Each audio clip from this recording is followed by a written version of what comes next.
That song doesn't belong in a place like this, a sharp voice whispered. But it was already too late because the first note had slipped through the golden air of the ballroom, and everything inside the Harrington gala froze, as if time itself had forgotten how to move. Crystal chandeliers shimmered above a sea of black tuxedos and elegant gowns, but every sound, every polite laugh, every clink of glass disappeared the moment a small black girl, named Amara Johnson, stood near the edge of the marble floor, holding a worn-out portable radio against her chest like it was something alive. Across the room, William Harrington, a 45-year-old billionaire known for controlling entire industries with a single phone call, slowly turned his head, as if something inside him had been pulled without permission. His eyes narrowed the moment he saw her, not out of anger, but out of something he didn't yet understand. "Who let her bring that in here?" someone muttered. But Amara didn't move. She didn't flinch. She simply pressed a small button on the radio, and the soft crackle of an old melody filled the air like dust stirred from a forgotten attic. It was not loud, not impressive, not modern, but it carried a strange weight, like it had traveled through years just to arrive at this exact moment. William's hand tightened around the glass in his fingers, and for the first time that evening, he stopped breathing normally. Amara looked up at him with steady eyes and whispered clearly, "My grandma said you'd remember this song."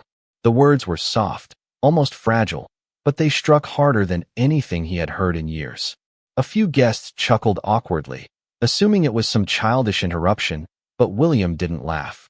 He couldn't, because somewhere deep inside his mind, something had just shifted, like a locked door being touched by a key he had long buried. The melody continued, simple and haunting, carrying notes that didn't belong to the luxury of marble floors and gold-trimmed ceilings, but to somewhere smaller, warmer, and painfully distant. William took a slow step forward without realizing it, then stopped as if the ground beneath him had changed. His assistant leaned in, quietly, asking if he wanted the music stopped, but he didn't answer. He couldn't take his eyes off the girl. Amara wasn't afraid of the silence growing around her. Instead, she looked at him as if she had been sent for this exact moment, as if the song itself had chosen her to deliver something forgotten. "She said you would know it," Amara added, her voice steady but soft, and that was when William felt it, the first crack in the wall he had spent years building inside himself. The melody was no longer just sound. It was a feeling dragging something buried upward, something he had locked away so deeply that even success, money, and power had never been able to touch it. The room around them began to feel distant, like it was fading behind fog, and suddenly William was no longer in the gala. He was somewhere else entirely, somewhere younger, somewhere quieter, where a different version of him once stood in a room filled with imperfect music and a promise he had tried to forget. His jaw tightened as the memory threatened to surface, and he took another step back as if distance could protect him from what the song was doing to him. But Amara didn't stop. She simply waited, holding the radio steady, letting the melody do what words could not. And then, almost without warning, William Harrington felt something he had not allowed himself to feel in years. Not since he had built the empire that made him untouchable, not since he had buried the past beneath steel and ambition. His chest tightened, his breath grew uneven, and his eyes, once sharp and controlled, began to blur as the music pulled him backward through time. "Where did you hear this?" he asked quietly, his voice breaking just enough to reveal the human beneath the billionaire. But Amara only tilted her head slightly, as if the answer should have been obvious. "My grandma," she said again. "She said you used to love it." And in that moment, William Harrington realized that the past he thought was gone had just walked into his world wearing the smallest possible form, holding the simplest possible truth, and playing the one song he had never been able to forget. The moment the melody faded slightly under the shifting movement of the crowd, William Harrington forced himself to straighten his posture as if nothing had happened, as if the sound had not just reached into a part of him he had buried for decades. His expression hardened again, carefully rebuilt like armor over a fracture that no one else could see. Around him, guests exchanged uncertain glances, sensing something unusual, but not understanding what had changed in the man they all respected and feared in equal measure. A subtle wave of awkward laughter tried to return to the room, but it sounded hollow now, like a performance that no longer had an audience. William raised his hand slightly, and immediately his assistant stepped closer, lowering her voice as she asked if she should have the music stopped. William hesitated for half a second too long before shaking his head once, firm and controlled, though his eyes never left the small girl standing near the center of the marble floor. Amara Johnson still held the portable radio with both hands, unmoving, as if she understood that the moment was fragile and could break if handled too harshly. "This is inappropriate for this event," someone near the front finally said, their tone polite but uncomfortable, and a few heads nodded in agreement, trying to restore order to something that no longer felt orderly. William took a slow breath, forcing his voice to return to its familiar authority. "Where did you learn that song?" he asked again, this time sharper, as if repetition could turn confusion into control. Amara did not flinch under his gaze. Instead, she took a small step forward, her sneakers soft against the polished marble, and looked up at him with the same steady expression she had carried since the first note played. "My grandma taught it to me," she said simply, her voice carrying a quiet certainty that contrasted sharply with the tension filling the room. William's jaw tightened slightly, and for a moment his eyes shifted away as if avoiding something he could not yet name. "That is not possible," he replied almost immediately, though the words lacked the certainty he wanted them to have. The room grew quieter again, the guests now sensing that this was no longer about a child interrupting a gala, but about something far more personal unfolding in real time. Amara held the radio closer to her chest. "She said you would say that first," she added softly, and those words landed differently, not as defiance, but as recognition of something already written long before this moment. William's breath slowed, and despite every instinct telling him to regain control of the situation, his mind began slipping backward again, pulled by invisible threads he could not cut. The music in his memory did not fade. Instead, it deepened, layering itself with something warmer, something older, something tied to a time when life was not built from contracts and silence. He saw flashes he did not invite. A small room with open windows, the sound of laughter mixed with imperfect singing, a woman's voice guiding a simple melody that felt more like home than anything he had known since. His fingers curled slightly at his side as if trying to hold on to the present, but the present was already bending. Amara noticed his change in expression and tilted her head slightly. "She told me you stopped listening to it after she left," she said gently, not accusing, not loud, just honest in a way that made it impossible to ignore. William's eyes narrowed briefly, not in anger, but in resistance, as though he were standing at the edge of something he had spent years refusing to face. "I do not know who your grandmother is," he said, though the words came slower this time, less certain than before. A quiet murmur passed through the guests, some exchanging confused looks, others beginning to sense that the child was not speaking randomly, that there was structure beneath her words, intention beneath her presence. Amara did not argue. Instead, she reached into the small worn bag hanging at her side and pulled out a folded piece of paper, holding it carefully, as if it mattered more than anything else in the room. William's gaze dropped to it despite himself.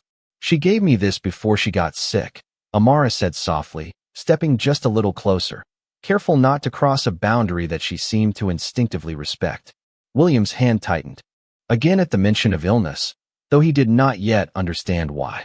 The assistant beside him shifted uncomfortably, sensing the emotional weight building but unable to define its source. Amara extended the paper slightly, not forcing it into his hands, simply offering it. "She said if you ever heard the song again, you would understand why she kept waiting," she continued. William looked at the paper for a long moment without moving, as if proximity alone could reveal its contents without requiring him to accept what it might mean. The melody still lingered faintly in the background, now reduced to a ghost of sound, yet somehow stronger than before. And as William Harrington finally reached out, not fully ready but unable to remain still any longer, he felt something inside him shift again, not breaking this time, but unlocking, like a door that had been sealed for far too long finally, giving way to the possibility that everything he believed he had left behind was still waiting patiently to be remembered. William Harrington stood completely still for several seconds after the folded paper was placed into his hand, as if even the smallest movement might cause the moment to collapse into something irreversible. The ballroom around him had not changed, yet everything felt different, as if the air itself had grown heavier with meaning. Guests continued to watch, their curiosity now fully replaced by silence, waiting for a reaction from the man who was never supposed to be uncertain. Amara Johnson remained where she stood, her small hands now empty, but her eyes steady on him, as though she already knew what the paper contained and what it would do. William slowly unfolded it, his fingers unusually careful for someone known for making billion-dollar decisions without hesitation. The paper was old, slightly yellowed at the edges, and carried a faint handwritten message that made his breath catch before he even fully read it. The handwriting was unmistakable, and the moment his eyes recognized it, the world around him seemed to lose focus. For a brief instant, the sound of the gala faded entirely, replaced by something far more fragile, the memory of a voice he had not heard in years. Amara watched his expression shift, subtle at first, then undeniable, as the recognition took hold in a way no amount of denial could stop. "Where did you get this?" William asked, but his voice no longer carried authority, only disbelief carefully restrained. Amara took a small breath before answering. "My grandma kept it safe," she said. "She said you would understand everything if you saw it again." William looked down at the paper once more, and this time his eyes lingered on every detail, as if searching for proof that his mind was not betraying him. The handwriting belonged to someone from a past he had locked away so deeply that even thinking about it had become rare. A past filled with moments he had convinced himself were no longer relevant, yet now returned with quiet force through something as simple as ink on paper. His grip tightened slightly, and for the first time that evening, he did not try to hide the change in his expression. The assistant beside him shifted uneasily, sensing that whatever this was, it was no longer a public misunderstanding, but a private collapse unfolding in plain sight. Amara stepped closer again, her voice still calm, but carrying a deeper weight now. "She told me you would try to forget her voice first," she said, "but you would never forget the song." William's eyes closed briefly, not out of frustration, but out of something far more complicated, as if the truth had finally reached a place inside him that could no longer turn away. When he opened them again, they were no longer focused on the gala, nor the guests, nor even the child standing before him, but somewhere far beyond, into a memory that had once shaped everything he had become. He saw her again, not as an image but as a presence, tied to that same melody, tied to promises spoken in quieter times when the future still felt open. His voice lowered, almost to a whisper, as if speaking too loudly might break what was returning.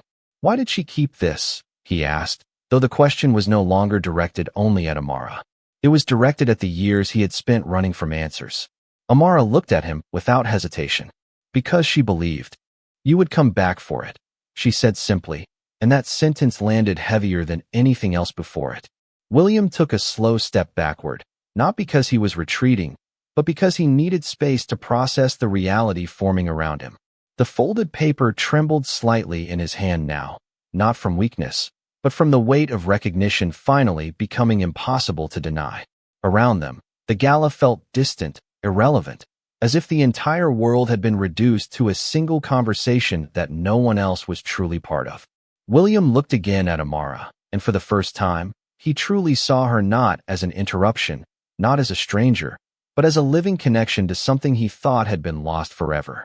His voice softened further, losing its corporate edge completely. "What is your grandmother's name?" he asked carefully, as if the answer might change everything. Amara hesitated just slightly before responding. "Her name was Evelyn Carter," she said, and the moment those words left her mouth, something inside William Harrington finally broke through the final barrier he had built over a lifetime. His expression froze, not in shock alone, but in recognition so deep it carried both pain and relief at the same time.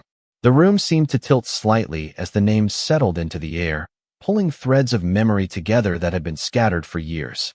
William's hand lowered slowly, still holding the paper, but now as if it weighed more than anything he had ever carried. He did not speak immediately, because for the first time in a very long time, words were not enough to contain what he was remembering. And in that silence, with music long faded and voices held back by uncertainty, The past finally stepped into the present without permission, leaving no part of him untouched.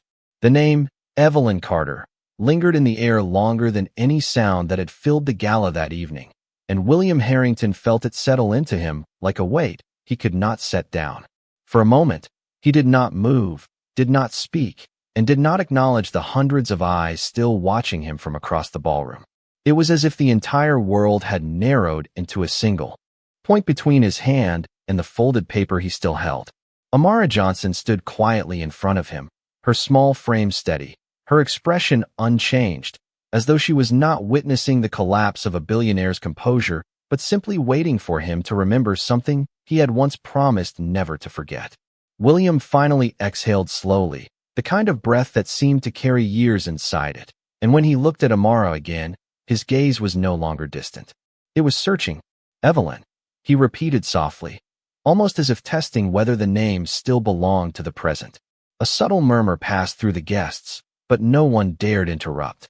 William's assistant took a careful step forward, sensing the shift in control, but stopped when she saw his expression. It was no longer the expression of a man managing a situation. It was the expression of someone standing at the edge of a memory he had long avoided. Amara did not look away.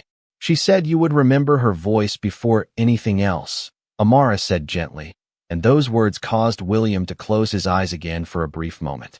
When he opened them, something had changed in his posture, a subtle release of tension that had been locked inside him for years. He looked down at the paper again, then slowly back at the child. How did she know I would be here tonight? He asked, though the question sounded less like suspicion and more like surrender to something he could no longer explain. Amara shifted slightly, her voice still calm. Because she followed your life even when you stopped following hers, she said. The statement carried no accusation, only truth delivered without hesitation. William took a small step forward, then another, until the distance between them felt smaller than it had since the beginning of the evening. The guests remained silent, sensing that whatever was happening now was no longer part of their world. William's voice lowered further. What else did she tell you? He asked. Amara hesitated for the first time, as if deciding how much weight her next words would carry. Then she spoke. She told me that you were not the same person who left her behind, she said. But you became someone she would still recognize if she ever heard that song again. William's jaw tightened slightly, not in anger, but in recognition of something painfully accurate. For years, he had built an identity defined by distance, control, and silence. Yet this child was describing a version of him that still existed somewhere beneath all of it.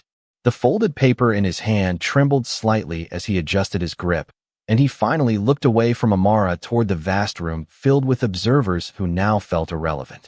His voice came quieter.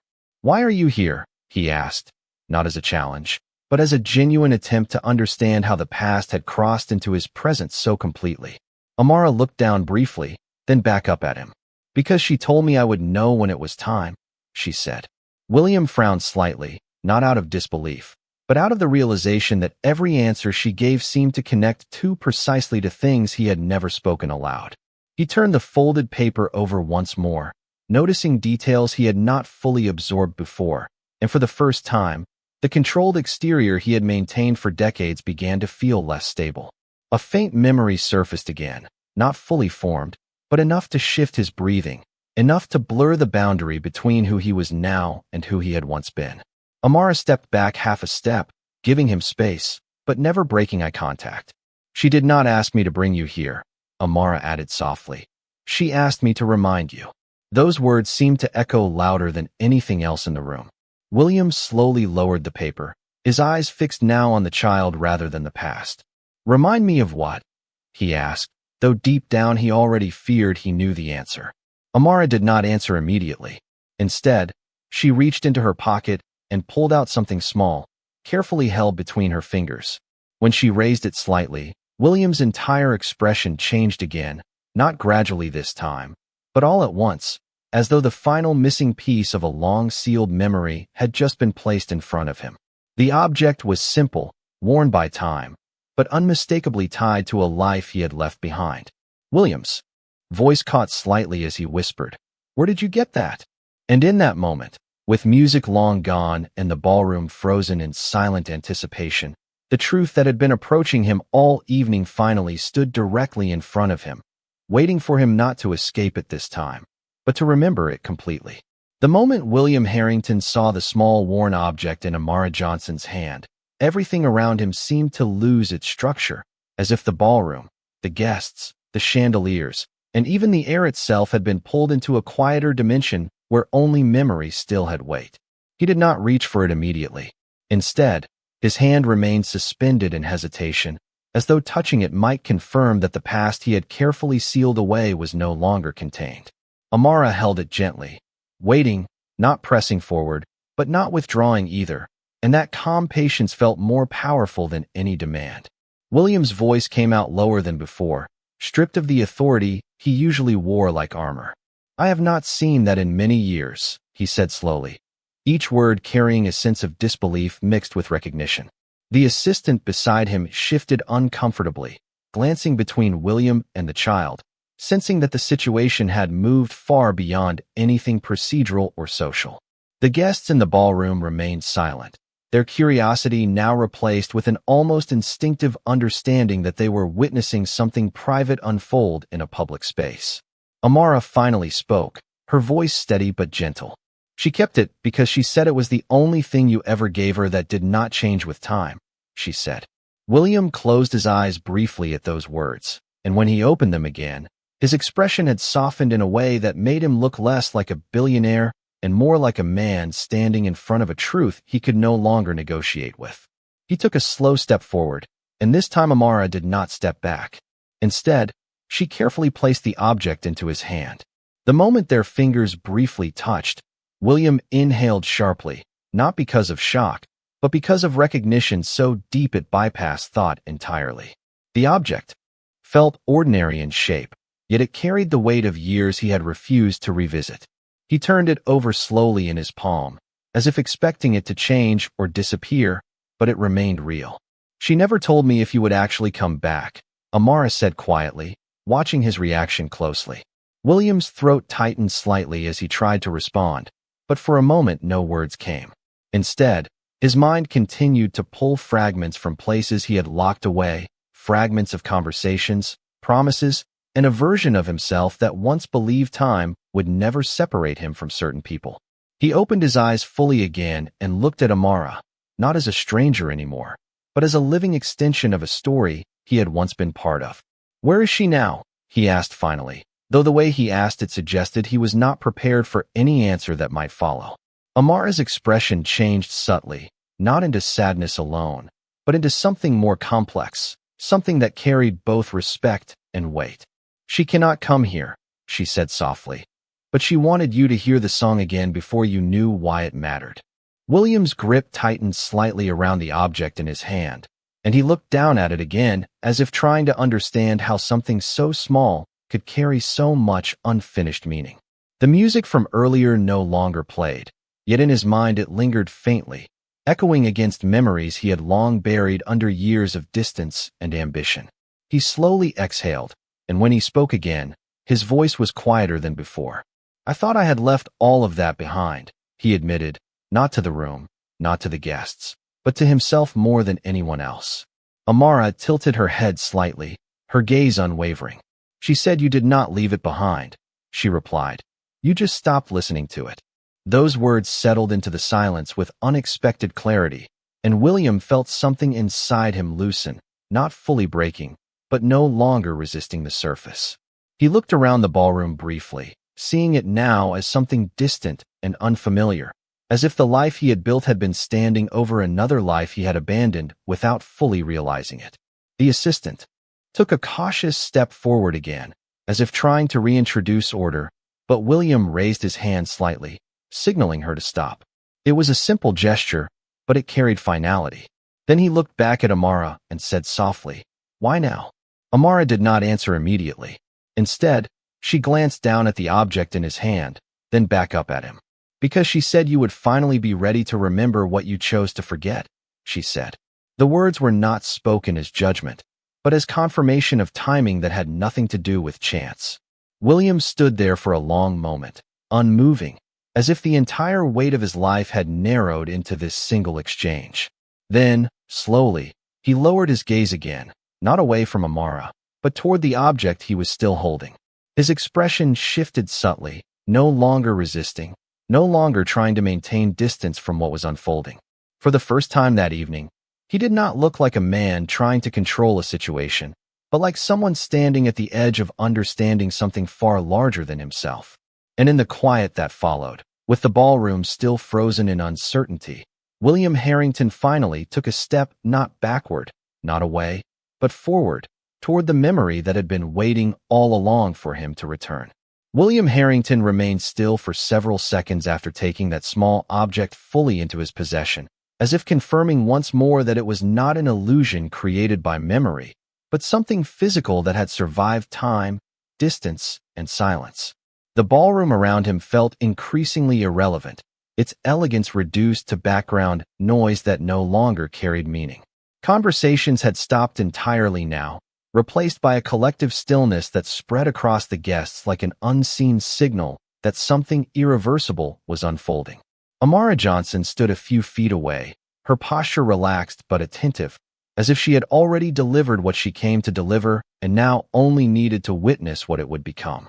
William slowly closed his fingers around the object, then looked at it again with a different kind of awareness, one that no longer resisted what it represented. "She told you to bring this to me," he said quietly, more a realization than a question. Amara nodded once. "She said you would not believe the song alone," she replied. "So you would need something to remember what came before it." William exhaled slowly, and for the first time since the beginning of the evening, he allowed himself to look directly at Amara without turning away. There was something in her presence that no longer felt random or accidental. It felt directed, as if the past had chosen a precise path to return to him through her. The assistant finally stepped closer again, her voice cautious as she tried to re-establish control over the situation. "Sir, the board members are still waiting in the conference hall," she said softly, though her words sounded distant even to herself. William did not respond immediately. Instead, he kept his attention fixed on the object in his hand, as though the world could not continue properly until he understood why it had returned now. Then, without looking away, he said, "Tell them I will not be joining them." The assistant blinked in surprise, unsure whether she had heard correctly, but William's tone left no room for clarification. A faint murmur moved through the guests, a mixture of confusion and disbelief, as the man who rarely deviated from schedules or obligations had just made a decision that no one in the room had expected. Amara observed this change quietly, her expression still calm, though there was a slight softness in her eyes now, as if something she had carried for a long time was finally beginning to settle. William turned slightly toward her again. "What did she want from me?" he asked, and this time his voice carried something more vulnerable beneath the surface. Amara took a small breath before answering, choosing her words carefully. "She did not want anything from you," she said. "She only wanted you to remember that you once knew how to listen without needing to control what you heard."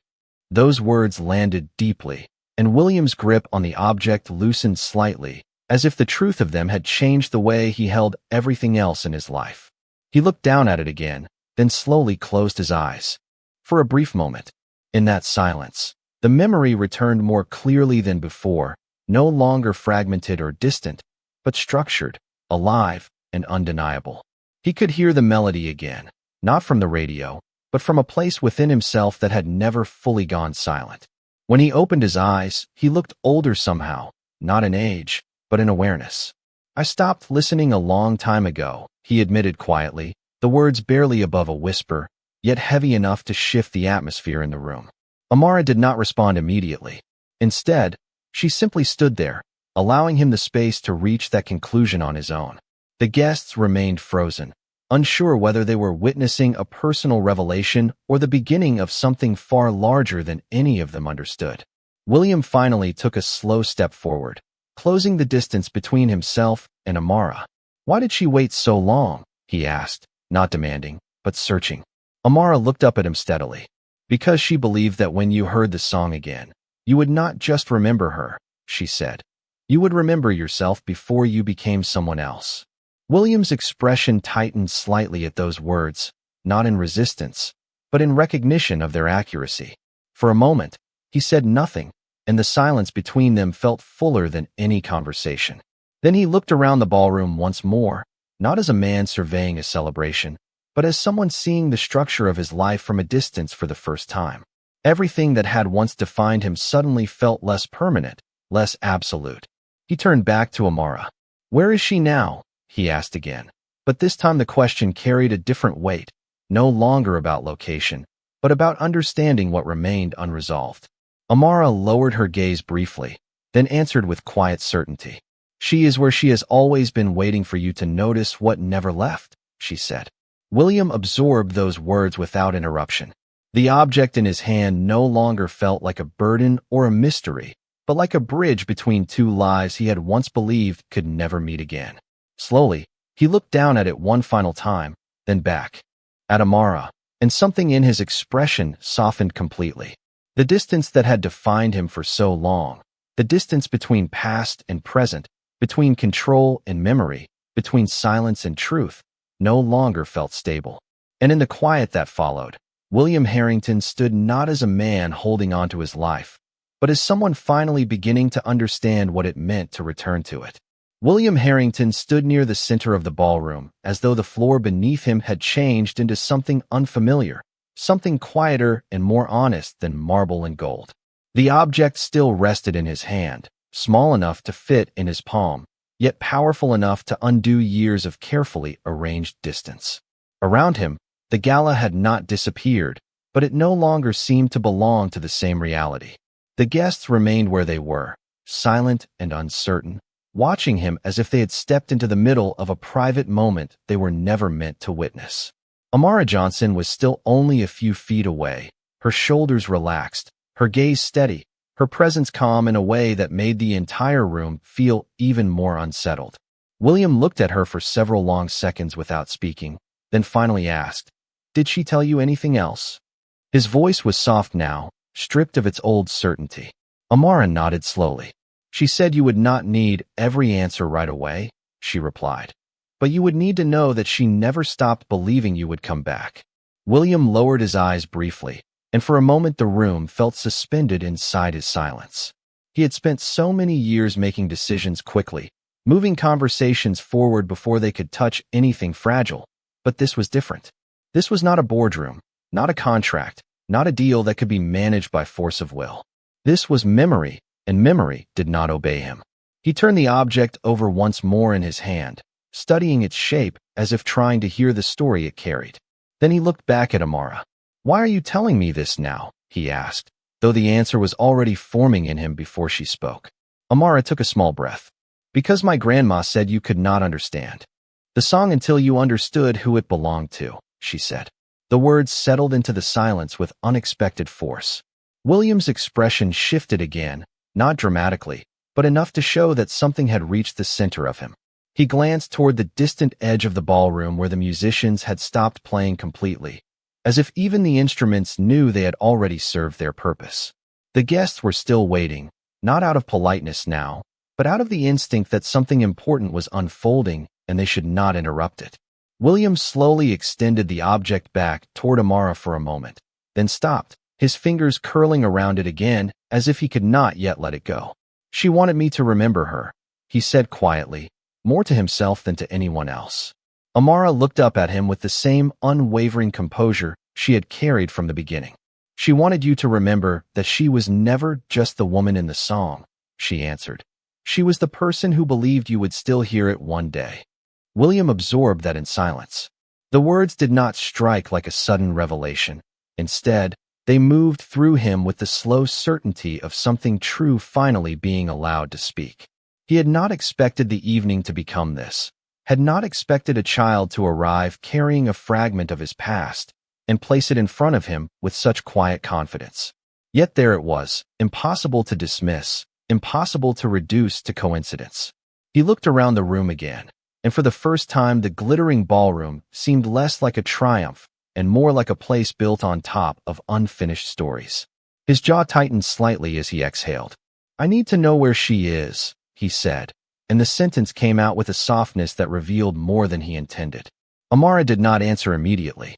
She seemed to consider how much to say, not because she was hiding anything, but because some truths carried too much weight to be spoken carelessly. At last she replied, "She is not far, but she did not want to come here until she knew you would listen." That answer lingered longer than any of the others. William's hand loosened around the object, then tightened again, as though his body could not decide whether it was ready to accept what his mind already knew. He took one slow step forward, not toward the guests, not toward the exit, but toward Amara, and the movement alone seemed to change the temperature of the room. "Listen to what?" he asked. Amara's expression remained gentle. "To the part of the story you have been avoiding," she said. The ballroom went still again. William did not look away this time. He held her gaze with a kind of exhausted honesty that had not been visible in him earlier that night. There was no power in him now, at least none that mattered in this moment. Only a man trying to understand what had been waiting for him all along. He thought about the years that had passed, the choices he had made, the silence he had mistaken for control, and the life he had built around not looking back. Somehow, that life had just been interrupted by a song, a handwritten note, and a child who knew exactly where to stand. William finally looked down at the object in his hand again, then at the girl, and when he spoke, his voice was almost unrecognizable from the one he had used at the start of the evening. "Then I am listening now," he said. Amara's face softened slightly, and for the first time that night, the tension in her posture eased. It was not joy exactly, and not relief in full, but something close to the quiet beginning of both. William remained where he was, no longer trying to move the moment forward, no longer trying to control what came next. He simply stood there, holding the past in his hand and facing the child who had carried it back to him. And in the stillness that followed, with the gala watching in complete silence, William Harrington finally understood that the song had never been the entire message. It had only been the door. William Harrington did not move for a long moment after saying he was listening now, as if even that simple sentence had taken more courage than anything he had spoken in years. The ballroom remained quiet around him, but the silence no longer felt tense. It felt expectant, almost reverent, as though the room understood that the next few minutes would decide whether this night became another polished memory or the beginning of something far more human. Amara Johnson watched him carefully, then finally turned her head toward the side doors of the hall, where a narrower corridor led away from the glitter and noise of the gala. She did not speak at first. She only gave him a small, calm look that seemed to say the rest should happen somewhere quieter. William followed her without hesitation. The guests did not stop them. No one dared. The assistant started to move, then paused when William gently lifted a hand, signaling that he wanted no interruption. The corridor was softer, dimmer, lined with framed photographs from old charity events and silent portraits of donors who had long since turned their names into institutions. Amara led him to a small sitting room just beyond the main hall, a private space with 2 upholstered chairs, a low table, and a dark grand piano near the window that reflected the city lights back at them. William stepped inside and closed the door behind him, and the sudden quiet felt almost startling after the pressure of the ballroom. Amara stood near the piano, still holding the worn object she had first shown him, but now she also held the folded paper he had been studying. She looked up at him and said softly, "She told me this was the part you would remember the hardest." William gave a slow, unsteady nod. His face had changed since the beginning of the evening. The controlled expression was still there in fragments, but now it was falling away in places he could no longer hide. "Play it again," he said quietly. Amara hesitated only a second before taking the small radio from the edge of the table and pressing the button once more.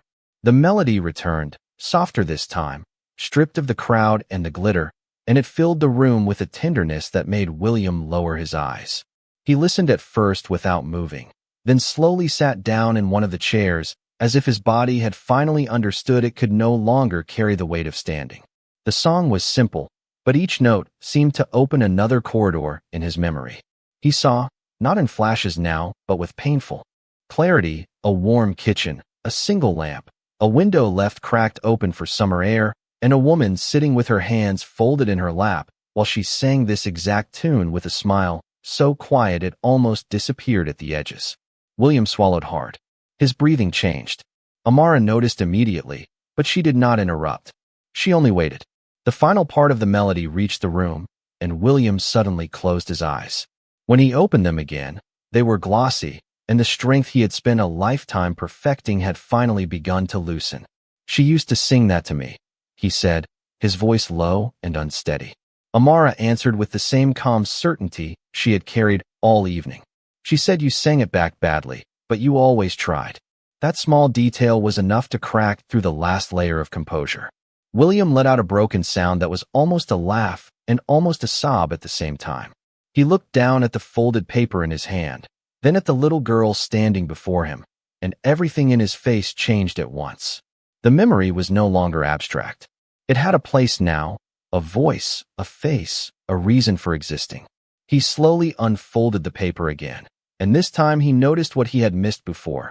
The lines were not just notes or words, but a message written in Evelyn Carter's hand, one he had been too overwhelmed to read fully in the ballroom. He read it now in silence. When he reached the final line, his shoulders dropped in a way that made him look suddenly older, suddenly human, suddenly unable to contain what was rising inside him. Amara stepped closer, then gently placed the radio on the table between them. "She said that if you ever heard the last verse, you would know she waited as long as she could," Amara said. William pressed his lips together, but the effort to hold himself together was failing. His eyes filled completely now, and a single tear slipped down before he could stop it. He did not wipe it away. He simply sat there and let it happen, as if the truth deserved that much honesty at least. "I should have come back," he whispered. The words were not dramatic. They were smaller than that, and therefore more painful. Amara lowered her gaze for a moment, then answered with a gentleness that matched the room. "She said you would say that." William nodded once, barely able to breathe evenly. Then, in a voice that had lost all its public strength, he asked, "Was she afraid I would not remember her?" Amara shook her head. "She was afraid you would remember her and still stay away." That answer struck him more deeply than anything else that evening. William looked toward the window, where the city lights shimmered in the glass like distant stars, and for the first time since Amara had spoken to him in the ballroom, he did not look like a man trapped by surprise. He looked like a man finally arriving at the place his memory had been asking him to find. The tears came more freely now, not in a flood, but in the quiet, dignified way of someone who had held too much for too long. And in that small private room, with the soft crackle of the old song still lingering in the air, William Harrington finally broke down, not in shame, but in recognition, because the past was no longer a ghost he could dismiss, and the little girl beside him had carried it back with enough kindness to make him feel it all over again. The silence inside the private sitting room did not break even after William Harrington's breathing slowly steadied, as if the room itself understood that what had just happened could not be interrupted or rushed. The faint sound of the old melody had faded from the radio, leaving behind an emptiness that felt heavier than the music itself. Amara Johnson stood quietly near the edge of the piano, watching him without speaking, her small hands now resting calmly at her sides, as though her purpose for the night had already been fulfilled, but she was waiting for him to finish arriving at the truth. William remained seated, his elbows resting on his knees, his head slightly lowered as he tried to regain control over emotions he had spent a lifetime suppressing. The folded paper lay open on the table in front of him, the handwriting from Evelyn Carter no longer just words, but something that felt alive in the space between them. After a long moment, he finally spoke, his voice unsteady but sincere. "She never stopped believing I would hear it again," he said quietly, more to himself than to Amara. Amara nodded gently. "She said the song was never meant to make you remember the music," she replied. "It was meant to make you remember her." William closed his eyes again briefly, and when he opened them, there was no longer confusion in his expression, only the weight of understanding settling fully into place. He slowly reached out and touched the edge of the paper, as if grounding himself in something real before speaking again. "I did not know how to go back," he admitted, his voice barely above a whisper. Amara stepped slightly closer, not intruding, only present. "She did not ask you to go back," she said softly. "She only asked you not to forget that you once would have." That sentence lingered in the air with a quiet finality that did not demand response, yet still changed everything it touched. William exhaled slowly, and when he finally lifted his head, he looked at Amara not as a stranger or a child delivering messages, but as the last living connection to a part of his life he had sealed away. Why you? He asked gently, his voice carrying both gratitude and disbelief. Amara hesitated only slightly before answering. She said I was the only one who would not be afraid to come find you, she replied. William gave a faint nod, absorbing that truth without resistance. The weight inside him did not disappear, but it shifted, no longer crushing, but revealing. He leaned back slightly in the chair, his gaze drifting toward the window where the city lights stretched endlessly, indifferent to the emotions unfolding inside the room. For the first time that evening, he did not feel surrounded by expectations or control. He felt exposed, but not in a way that demanded protection. Instead, it felt like something had been returned to him that he had not realized he had lost. Amara moved quietly toward the table and gently picked up the radio, holding it in both hands. She used to listen to this when she missed you, she said softly. William looked at the radio, then back at her, and for a moment he could not speak. The idea that something so simple had carried so much memory across time made his throat tighten again. But this time he did not resist it. He simply accepted it. I do not deserve this, he said finally, though the words sounded less like a statement and more like a realization. Amara shook her head slightly. She never asked you to deserve it, she replied. She only asked you to hear it. William let out a slow breath, and in that breath something inside him softened completely. The distance he had carried for years, the walls he had built around regret and silence, no longer felt necessary in the same way. He looked at Amara for a long moment, then spoke again, this time with a steadier voice. What happens now? He asked.